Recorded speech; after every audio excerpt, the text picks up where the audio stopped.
নমস্কাৰ আপোনালোকে হয়তো জিমেইল ব্যৱহাৰ কৰি আছে কিন্তু বহুতেই জিমেইলৰ বাহিৰেও বেলেগ ধৰণৰ ইমেইল বনাব খোজে আজি আপোনালোকক মাইক্ৰ'ছফ্ট আউটলুক ইমেইল কেনেধৰণে একাউণ্ট বনাব তাত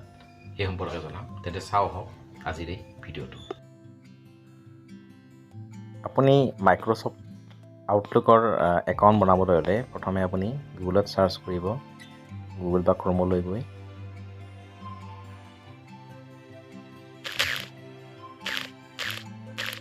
মাইক্ৰ'ছফ্ট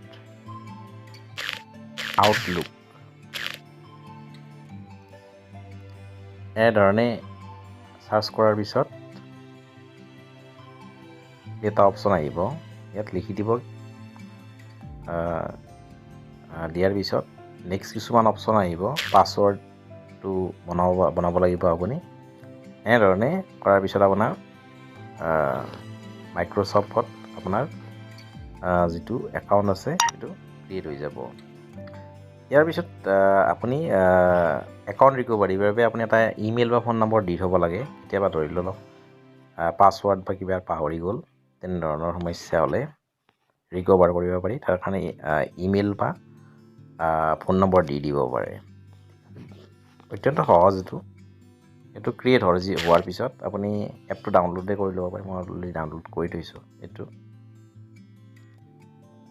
আৰু ৰিকভাৰী যিটো ইমেইল বা ফোন নম্বৰ নিদিলেও কথা নাই মই এইটো ক্ৰিয়েট কৰিলোঁ প্ৰথম এটা মেছেজ আহিব আউটলুক টিমৰ পৰা প্ৰথম আহিব এনেধৰণে আউটলুক টিম এনেধৰণে আপোনাৰ মেছেজ এটা আহিব প্ৰথম যিসকলে জিমেইল ইউজ কৰিব নিবিচাৰে তেওঁলোকে মাইক্ৰ'ছফ্ট আউটলুক ইউজ কৰিব পাৰে এইটো ঠিক জিমেইলৰ দৰে সকলোবিলাক সুবিধা আছে গতিকে এইটো অত্যন্ত ভাল এপ ইয়াত লাইট এপ এটা আছে এইটো ডাউনলোড কৰি ল'ব কম MBৰ হয় আৰু এটা বেছি MBৰ আছে এইটো ডাউনলোড কৰিব পাৰে অথবা লাইট MB এইটো মই যিটো ডাউনলোড কৰিছোঁ এইটো ডাউনলোড কৰিব পাৰে